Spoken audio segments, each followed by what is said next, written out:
Doesn't mean because I'm on the limelight or like I'm in front of the camera that my son has to be. Because I'm not showing him, does that make me a bad mom?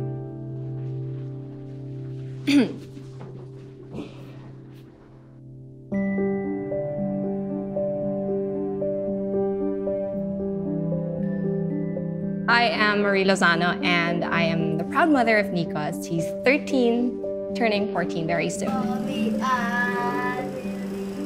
I am a journalist, so I work a lot of hours, and my job requires me to travel a lot. Midnight shopping in Tokyo. Oh my God. Good to see you. Good to see you.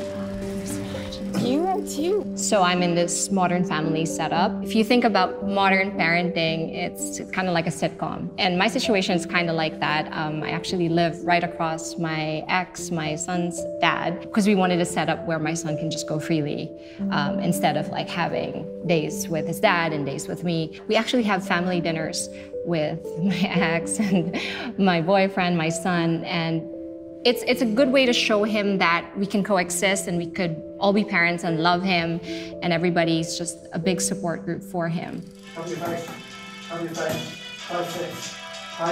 I'm not stereotypical. I'm not your typical mom. I don't have a typical setup, but it works for us. We're happy. My son's happy. He feels safe. He feels loved. He feels supported. I actually wanted to have a child younger because I wanted to have that relationship, or like I wanted to have energy. So I wanted a smaller gap in age, and so I had my kid at 27.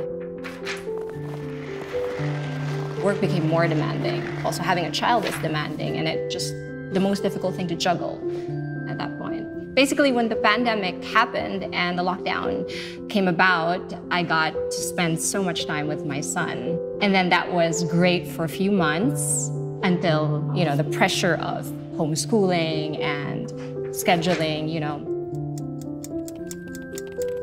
I've been, noticing a lot more, because I'm testosterone, hormones, puberty, everything that is already difficult if you weren't in a pandemic.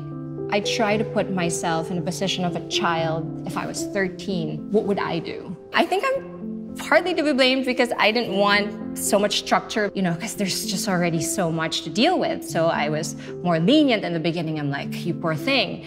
And then now that I'm his friend, so there's this struggle between your role as a parent and as a friend, because you're compensating for his loss of touch with friends. And now I'm juggling all of these roles.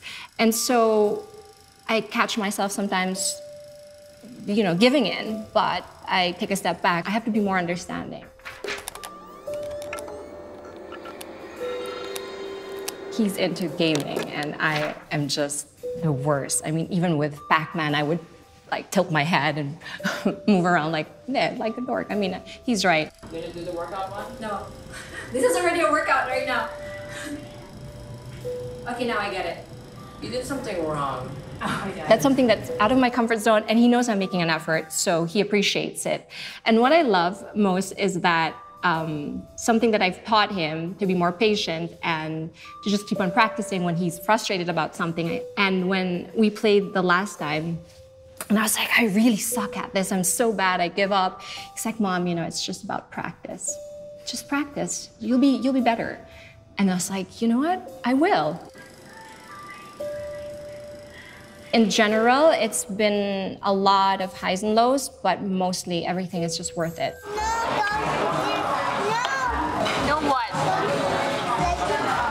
My son, from age 2, did not like the camera. He never liked it. He's like, no picture. Oh, don't film you. So from that point, I would always ask.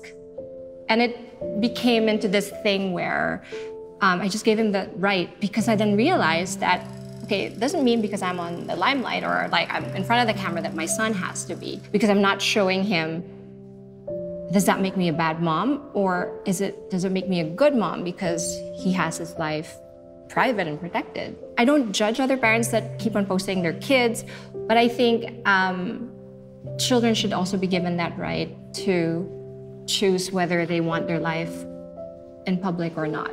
There's also just too much noise, too much opinion about I guess, parenthood right now. When I came out on social media with my relationship.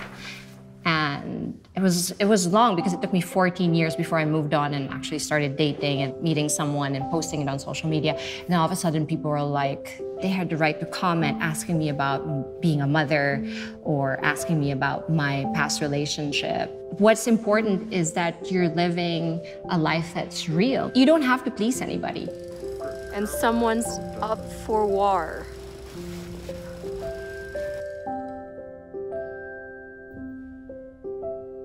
You know, when people ask you for self-assessments at work, I'm always like, 5, you know, 100% of myself at work.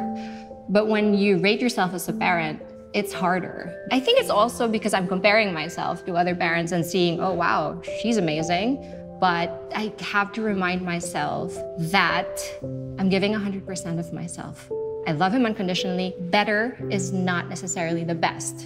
Another parent could be a better parent, but I'm the best for him because I'm willing to do anything and I'm willing to try. Is this my sister? Hey Marie, happy Mother's Day. You became a mommy way before I did, and I've always admired the strong, hardworking, and loving mother that you are. You never fail to amaze me, balancing a successful career, being a wonderful mama, sister, and friend, and looking fabulous while doing it all. You are my inspiration. I love you and miss you. Aw, that's so sweet. My advice is that just don't be so hard on yourself, and no matter what you're going through, just remind your child that you love them. There's never been a time like this, and there's never been a mom like you.